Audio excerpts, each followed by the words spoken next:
ওমানে অনুষ্ঠিত যুক্তরাষ্ট্র ইরান বৈঠকে কোনো ফলাফল আসেনি। উল্টো নানা ধরনের যদি আর শর্ত দিয়ে অমীমাংসিত রয়েছে ট্রাম্প আর খামেনির প্রতিনিধিদের আলোচনা।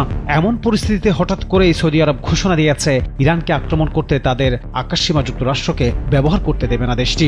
সৌদির এমন ঘোষণার পর মধ্যপ্রাচ্যের দেশগুলো নড়ে চড়ে বসেছে। আলোচনা চলছে সৌদির দেখানো পথেই কি হাঁটবে কুয়েত, কাতার, ইউএই, বাহরাইন। এদিকে মধ্যপ্রাচ্যের অনেক দেশেই রয়েছে যুক্তরাষ্ট্রের সেনা ঘাঁটি। ওমান বৈঠকের পর এই অঞ্চলগুলোতে আমেরিকান সেনা ঘাঁটি নিয়ে চলছে ঘাটাঘাটি। কেন মধ্যপ্রাচ্যে মজবুত ঘাঁটি করেছে যুক্তরাষ্ট্র? কি রয়েছে ঘাঁটিগুলোতে? তাদের সক্ষমতাই বা কি? এমন নানা প্রশ্ন ঘুরপাক খাচ্ছে আরব বিশ্বে।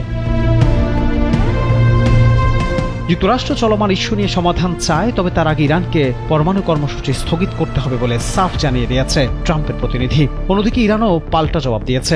খামেনির প্রতিনিধি বলেছেন, আগে ইরানের উপর থেকে যুক্তরাষ্ট্রের সব ধরনের নিষেধাজ্ঞা তুলে নিতে হবে, তারপর হবে সব বিষয়ে আলোচনা। দুই দেশের এমন পাল্টাপাল্টি দাবি আর হুমকিতে অনেকেই মনে করছেন এবার দুই দেশের দ্বন্দ্ব আরও চরমে পৌঁছাবে, যে কারণে সৌদি আরব সহ উপসাগরীয় অঞ্চলের দেশগুলো সতর্ক বার্তা দিতে শুরু করেছে। যুক্তরাষ্ট্র কয়েক দশক ধরে মধ্যপ্রাচ্যে নিজেদের সামরিক ঘাঁটি পরিচালনা করছে। এই অঞ্চলে সবচেয়ে বড় মার্কিন ঘাঁটি রয়েছে কাতারে। এটির নাম আল উদেইদ বিমান ঘাঁটি। 1996 সালে প্রতিষ্ঠিত এই ঘাঁটিতে বিপুল সংখ্যক মার্কিন সেনা রয়েছেন। অঞ্চলটির আরও যেসব দেশে মার্কিন সামরিক ঘাঁটি রয়েছে সেগুলো হলো বাহরাইন, কুয়েত, সৌদি আরব ও সংযুক্ত আরব আমিরাত।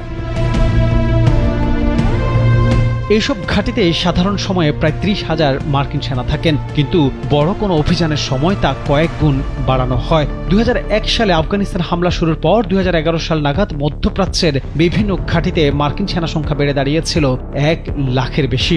আর 2003 সালে ইরাক হামলার পর 2007 সালের মধ্যে এইসব ঘাঁটিতে মার্কিন সেনা সংখ্যা দাঁড়িয়েছিল 1,60,000-এর বেশি।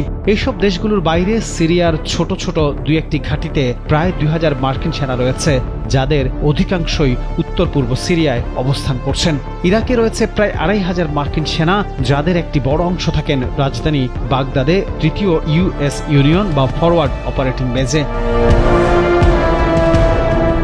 যুক্তরাষ্ট্রের সামরিক দপ্তর পেন্টাগন সম্প্রতি বলেছে, মধ্যপ্রাচ্যের বিভিন্ন দেশে ট্রাম্প গত কয়েক সপ্তাহে সামরিক শক্তি বৃদ্ধির নির্দেশ দিয়েছেন। সেই অনুযায়ী ব্যবস্থা নেওয়া হয়েছে।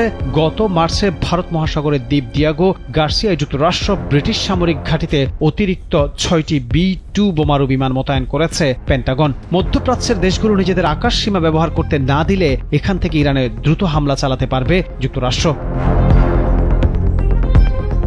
যুক্তরাষ্ট্রের প্রতিরক্ষা মন্ত্রী পিট হেগসেথ বলেছেন, আমরা যে ডিয়াগো গার্সিয়ায় বোমারু বিমান মোতায়েন করেছি সেটাকে কিভাবে ব্যাখ্যা করা হবে সেটা ইরানের উপর নির্ভর করছে। পেন্টাগন জানিয়েছে, তারা ডিয়াগো গার্সিয়ায় নিজেদের সামরিক ঘাঁটিতে একটি ক্ষেপণাস্ত্র প্রতিরক্ষা ব্যাটালিয়ন, প্যাট্রিয়ট সহ অন্যান্য আকাশ প্রতিরক্ষা ব্যবস্থা পাঠিয়েছে।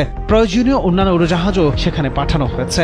মধ্যপ্রাচ্যে যুক্তরাষ্ট্রের সামরিক ঘাঁটির পাশাপাশি বিপুল ক্ষমতা সম্পন্ন দুটি উড়োজাহাজবাহী যুদ্ধবিমান রয়েছে। প্রতিটিতে রয়েছে কয়েক হাজার সেনা ও বিপুল সংখ্যক যুদ্ধবিমান। সুনির্দিষ্ট কোনো কারণে নয়, বরং ভিন্ন একাধিক কারণে মধ্যপ্রাচ্যের বিভিন্ন দেশে সেনা মোতায়েন রেখেছে যুক্তরাষ্ট্র।